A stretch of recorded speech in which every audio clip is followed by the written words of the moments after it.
once again mga ka-Mix Vlog. This is G Ponong Mix Vlogs.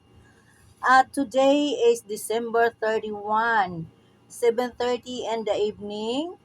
At syempre, halos lahat tayong lahat, kahit nagkanda hirap tayo, ay nagsusumikap tayo para may maiahin, hain sa ating lamisa para may makain tayo sa oras ng pag, paghihiwalay at pagwe-welcome sa mga taon-taon.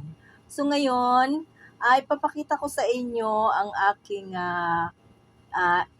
inihanda. Actually, today is also my birthday. So ngayon ay gagawa po ako ng macaroni. Kung maalala po ninyo, itong mga recipe ko or mga panghalo ko sa macaroni is, kung naalala nyo yung premiere ko nung December 24, yung mga bigay ng taga Makati, ng Barangay Makati. So isa po ito sa mga binibigay nila pang salad. So ngayon, mayroon na po akong macaroni shell. Luto na po siya, hindi ko na lang pinakita kung paano kasi halos alam naman natin, di ba? So ito po yung paraan ko. I know we are all know how to make macaroni salad, pero bawat isa kasi sa atin mayroon tayong mga different ideas. So siguro ito rin yung sa akin. So let's start. So ito po, dahil wala na akong Tupperware, inuwi ko na po lahat sa Davao. Kasi nag-rent lang po kasi ako dito sa Makati, and then maybe next year mag-for good na ako. So dito tayo ngayon sa Kaserola. So una ilalagay ko, once again, G Ponong Mix Vlog. Sa mga hindi pa nakasubscribe sa akin, please click the button below and subscribe. Shout out sa aking mga followers, subscribers, and members. Happy New Year to all of you. Especially mention to my bestie Leonora na walang sawang sumuporta sa akin, rain or shine. So ayan na po ang ating macaroni shell. Hahaluin na lang natin yan. And mega love shout out to all of you guys. And then isusunod na po natin ang fruit cocktail. Ang binigay kasi sa amin is 2 days. So ito po yung binigay sa amin. Ito siya 2 days. So kompleto na siya ng mayroon ng nata de coco, papaya, etc. So itong macaroni shell na lang ang binili ko para magiging macaroni salad, no? So ito po siya, tinanggalan ko na po siya ng sabaw kasi ihahalo ko po siya mamaya sa ating ham. So, ayan po ang ating salad. And then, isusunod po natin, bumili na rin ako ng raisin. Ito, raisin.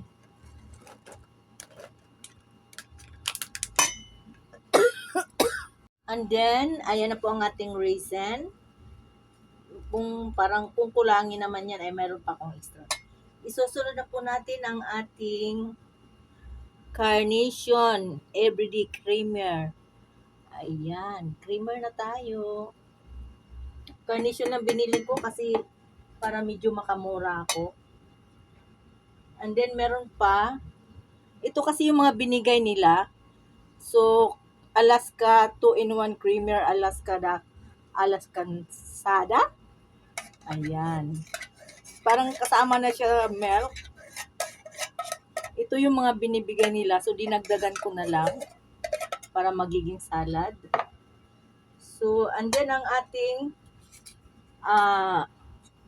mayonnaise. So, ito, kasama ito sa binigay nila, mayonnaise. I don't know kung tama ba yung ginawa ko. Bahala na kayo mag-comment dyan. Paki-comment below kung tama ba ang ginawa ko. Basta hindi na ako nag-search kung paano gawin. Kung ano na lang yung alam ko, yun na lang ang ginagawa ko. So ngayon, hahaluin na po natin siya.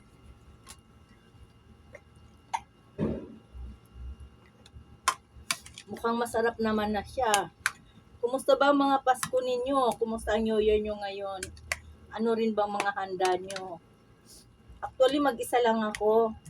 Buti na lang nandyan si Leonora Baltazar, 24/7 yung video call namin para may kasama ako palagi. So, ayan, creamy na siya. So, siguro dagdagan ko yung pasas. Wala pang gatas yan. Yan pa lang. Actually, ako lang mag-isa, so ipamigay ko rin ito. Kumusta na ba ang New Year ninyo? Kumusta ang Pasko? Kumusta ang pamilya natin? Ako guys, malayo ako sa pamilya. Para na rin nasa abroad ako. Ilang taon ko na hindi kasama ang aking mga anak. Pero I have planned to go back home in Davao. And in Davao. Next year, mag-for good na ako. So, doon ako magsusumikap-sikap kung ano man. So, ayan. Ganyan lang. Ganyan lang yung macaroni natin. Okay ba? Medyo madilim.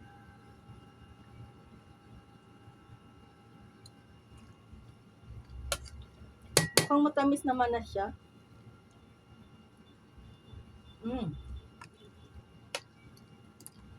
Hindi ko na kailangan lagyan ng gatas.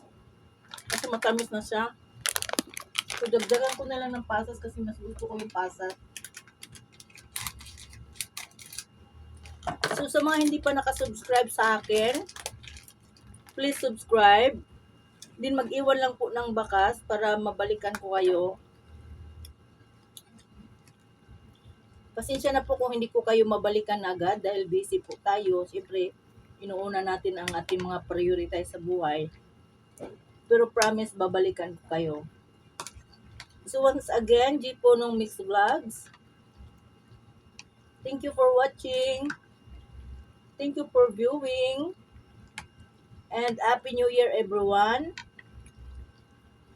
Idagdag ko kaya tong carnation pang isa.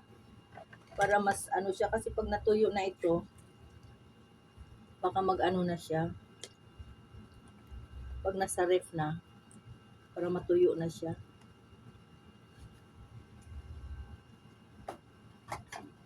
So, ganyan lang po. Kung tulad ng sabi ko, kanya-kanya naman tayong way, kanya-kanya tayong paraan, paano paggawa, paano gawin ang ating mga niluluto. So, ito din yung paraan ko sa pagluto o sa paggawa ng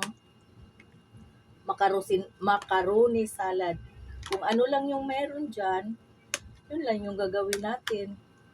So, yun yung mga binigay sa amin ng taga Makati. Yun ang kagandahan dito sa Makati kasi every year, pagsapit ng Pasko, may mga binibigay sila sa mga residente kasi nakalista na po yung mga pangalan. Once na dito ka na nanirahan at once na dito ka bumoto, automatically may pangalan ka na sa City Hall. So yan, minamapping kami para malista, maabutan kami ng pamaskong handog. So first time ko makareceive ng pamaskong handog. So ayan, tapos na po ang aking macaroni. Thank you guys. Thank you for watching. Madilim no? Madilim ba? Thank you for watching. Bye-bye. Once again, G Ponong Mix Vlogs. Happy New Year everyone.